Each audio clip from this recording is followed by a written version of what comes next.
Rebonjour à tous, nous avons vu lors de vidéos précédentes l'installation puis l'activation donc de LearnPress. Nous avons vu également donc les réglages. Nous allons aujourd'hui rentrer donc dans le vif du sujet concernant donc le logiciel.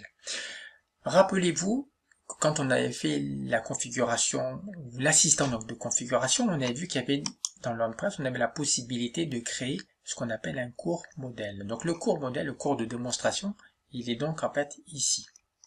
Comment fonctionne donc le logiciel? Tout d'abord, on voit qu'ici, on a la possibilité de créer et d'ajouter un cours. D'accord? Nous avons ici donc toutes les leçons disponibles. Ici, nous avons les quiz disponibles. Toutes les questions aussi en dehors donc des quiz, donc séparément les banques de questions que l'on pourrait ajouter sur les quiz et les questionnaires. Et l'ensemble donc des réglages. Allons faire un petit tour sur cours. Dans cours qui est ici, je peux cliquer sur ajouter pour ajouter un nouveau cours. Quand je clique sur ajouter un nouveau cours, il faudra que je puisse trouver et saisir le titre du cours, un petit texte ici de présentation, et puis après je vais pouvoir créer donc les différents éléments donc de mes cours, en l'occurrence ici, hop, leçon numéro 1, je clique, leçon numéro 2, ou plutôt partie numéro 1, partie numéro 2, etc. Le fait juste de rentrer, ça crée automatiquement, je dirais, la partie correspondante.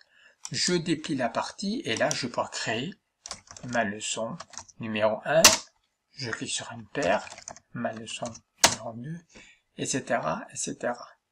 Vous voyez que déjà, j'ai déjà créé donc en fait non pas le contenu, mais quelque part le contenant, l'intitulé donc des différentes parties, partie 1, partie 2, avec donc les leçons à l'intérieur, pour montrer comment ça fonctionne. Et après par la suite, il faudra créer pour configurer d'autres éléments, comme par exemple la durée donc du cours. À vous de fixer donc le nombre de semaines, le nombre d'utilisateurs maximal que vous pouvez avoir sur un cours. Là en l'occurrence, dans cet exemple, c'est 1000. Nombre d'étudiants inscrits, etc., etc.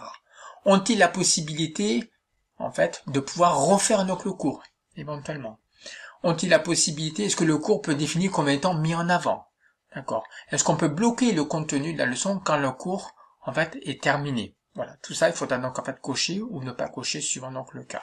L'évaluation aussi, il faudra déterminer comment vous allez procéder à l'évaluation. C'est vous qui choisissez entre les différentes options qui sont donc ici. La tarification, ça peut être gratuit, 0, mais ça peut être également aussi payant, 200 €, 150 € avec des tarifs promotionnels. La partie log, afficher les logs, c'est tout ce qui est learning analytique. Et puis également l'auteur qui est ici. Voilà, je vous ai expliqué rapidement comment est-ce qu'on crée en fait un cours. Vous voyez, c'est quand même assez intuitif. Retournons ici dans cours.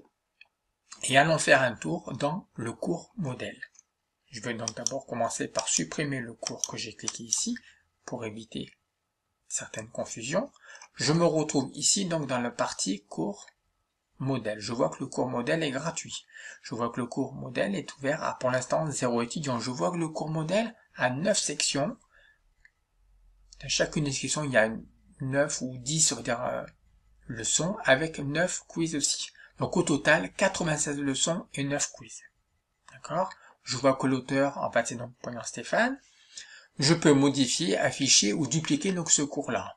Allons faire un tour sur le cours. Je vais cliquer sur modifier pour voir à quoi cela ressemble. J'arrive ici, l'intitulé du cours, modèle, etc. Puis les différents éléments qui sont donc en dessous. D'accord? Voilà. Quand je clique ici, je peux retrouver donc en fait la leçon qui est donc ici. J'ai la possibilité, vous voyez, un petit peu donc de modifier ou de, pourquoi pas de mettre donc cette leçon en fait donc à la poubelle. Donc il y a toutes les leçons donc de mon cours. Donc je vais cliquer ici pour dire tiens justement si je pouvais un petit peu modifier donc l'élément de cette leçon. Je clique sur modifier. Là je suis toujours dans la partie administration. Je vois un petit peu à quoi ça ressemble. Je pourrais modifier donc le texte à l'intérieur, mettre des vidéos, mettre des images. Vous mettez ce que vous voulez à l'intérieur. Je clique sur mettre à jour ce contenu de formation, en l'occurrence la leçon 1, et je vais après cliquer sur afficher la leçon. Et là, je suis rebasculé dans la partie, veut dire front office, ce que voit donc l'étudiant quand il suit donc le cours. voyez, donc ma leçon, elle est donc ici. J'ai ma leçon qui est ici, donc il dit la leçon, il dit la leçon, il déroule, et hop, il clique ici, paf, pour basculer donc sur la leçon d'après.